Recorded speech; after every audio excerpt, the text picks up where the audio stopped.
RB, so Ivan says, or asks, excuse me, he says, in a recent post, you said that money ignorance is what keeps people broke and dependent on the system.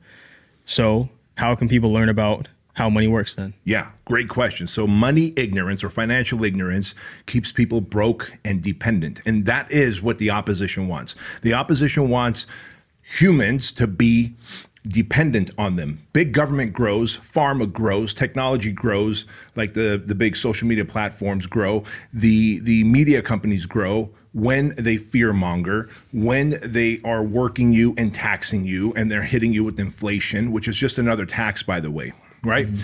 And so when people are money ignorant, and the reason people get money ignorant, Leighton, is because they grow up in households that tells them, get a job, or go to school, get a job, and work and save. And so they're part of the workforce. That worked in the 50s, even in the 60s, possibly in the 70s. But now it's become a two-income household. Now the government has gotten so big and bloated that they're hitting you with Social Security tax, payroll tax, they're hitting you with inflations, they're hitting you with tax at the gas station, they're taxing the food that you buy, the products that you buy, the money that you make, they're taxing you at every level. When you put money into a bank, they hit you with so many fees and service fees, fees to take your money out, fees to put your money in, fees if you miss a little deadline for something. Basically, every dollar that you make is getting chomped up and eaten. The problem is most people see that happening. They're frustrated when that happens to them, but they don't know what to do about it because mom and dad never taught them money intelligence. And so they stayed money ignorant because the household was, well, we don't talk about money around here. Money is not a conversation we bring up. It's rude to bring up conversations about money. I raised my kids in an environment where I taught them how to make money. Chloe, at the age of 5 years old, she made slime, like, little bags of slime, right? She put them in little Ziploc bags, about 30 of them. And then she came to Fitness Business Summit, one of my live events, and we set up a little table for her, just like she was a sponsor.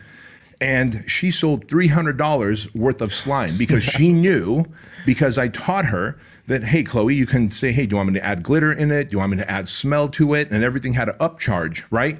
I was teaching my daughter how to become an entrepreneur. Same with my son. I had some optics off of a few rifles that I wanted to sell many years ago when he was a puppy. And I was like, Andrew, listen, I need to sell these optics on eBay. I don't have the time or desire. It'll actually, and these are like expensive optics. I paid like close to $1,000 for each optic, right? One's like a red dot optic, one's like a 3x9 power optic. And I'm like, look, I don't have time to sell these on eBay, but I know that we can get several $100 for them. Mm-hmm. I'm gonna give you 10% if you create an eBay account and sell them. And he's like, he negotiates with me. He's like, how about 30? And then we settled at 20%, right? So I taught him how to negotiate. I taught him how to sell. And when you have money conversations in the house, even if you are broke, if you just start learning about money and teaching your kids about money early on, then they are not afraid of money. They don't think that money is just for other people and not for everyone else. And so the reason people stay money ignorant is because they are told that money's bad, money's evil, we don't talk about money, it's rude to talk about money. No, it is okay to learn how money works. And the way money works, bro, is that the government makes money. I once heard Andrew Tate say this really well. He says, you and I can't make money. You and I can take other people's money in exchange for value. That's the piece that I added to it. And I know he meant that way, meaning you don't just go and club someone over the head and take their money. Right. The governments make money. They literally can print money. They can make money. You and I can't make it. All you and I can do with money is give value in exchange for money.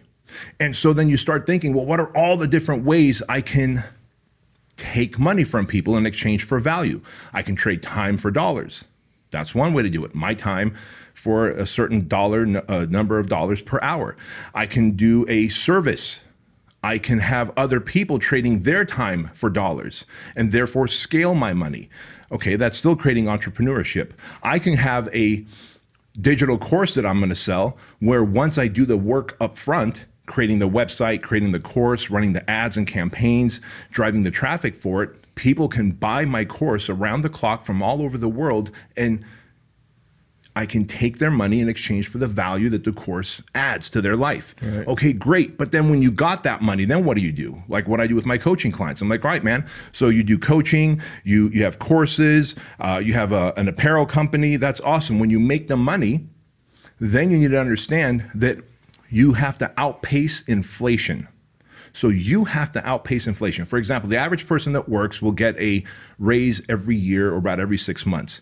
The typical raise they give is called a cost of living raise. That is ridiculous. That's like basically you're selling your life to another company, right? You've negotiated $25, $35, $45 an hour of my life Right. for this company to have my life at $45 an hour. And they're going to give you cost of living raise. And so cost of living raise is somewhere between 3 and 4% if you're lucky. So it's not even, we're going to make sure you get a better lifestyle. It's just, hey, food got expensive, gas got expensive by about 3 or 4% every year. We're just going to increase your pay by that.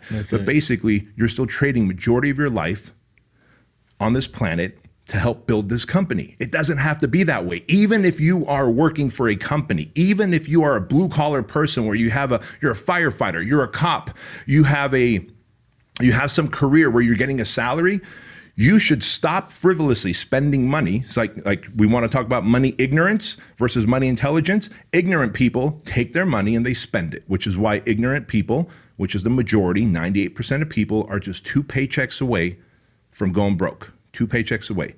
Instead of keeping up with the Joneses, instead of buying something that's out of your worth right now because you can't afford it, what if you took that money and then you spent the weekends on Google and YouTube learning how to create a secondary income stream and then creating some kind of value-added service to be able to take other people's money. So now you've got a career or a job and you are making passive income, even if it's just $500 a month.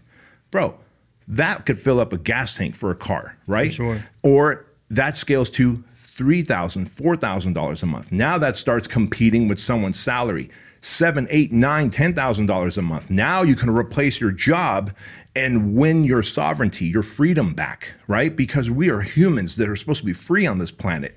There are some companies that are cool to work for, right? Like we've got the agreement that you are getting mentored while you work for me. You're adding value to my life. I'm adding value to your life. There are companies like that and leaders like that are few and far in between.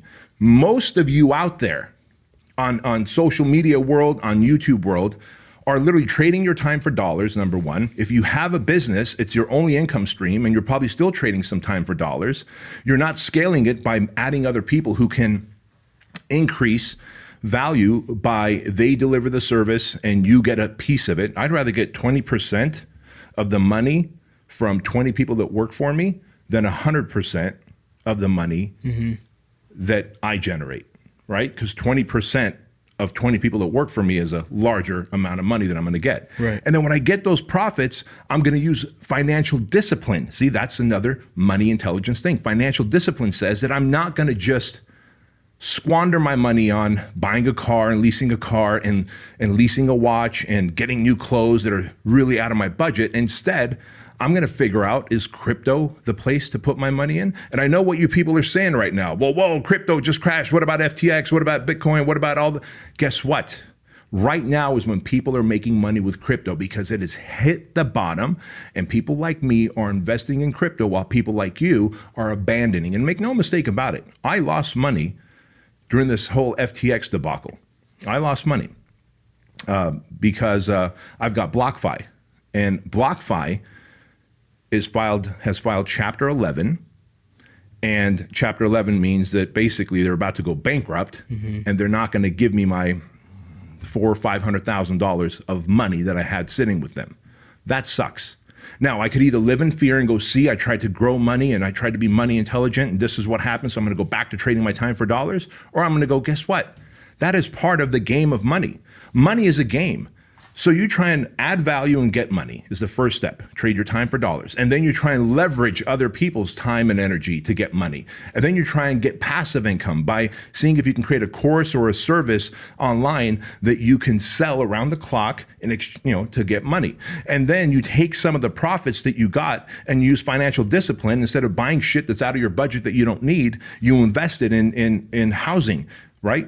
Everybody needs a place to live. You invest it in housing. And you can invest it in different funds where you can get 9, 10, 11, 12% interest back on every dollar that you put in there, right? So multi-unit, single unit houses, et cetera, apartments. Crypto is another great place to do put money in right now. Precious metals are another place. There's Forex, but you have to study this stuff. All these words that I just threw out, multi-unit housing, you have to study. What is a fund? You have to study it, Google it, YouTube it. If you leave in the comments that, hey, I don't know what this stuff is, can you explain? If you were waiting for me to hand feed you, spoon feed you how money works and educate you, you are not my son. You are not my daughter. And so I will not do that. But what I will do is I will set out the crumbs for you to follow and understand what Forex is, how crypto works, how to buy in the trough and how to sell at the peak, how to figure out where the trough is in every industry, in housing, in precious metals, in stock, in crypto. Because when you're able to do that, then you realize, man, I've got money intelligence. And sometimes it is like gambling. Right? I told you I lost about almost $500,000, or I will probably lose $500,000 because of this whole Forex and then a crypto situation that took place, and my money's going to disappear.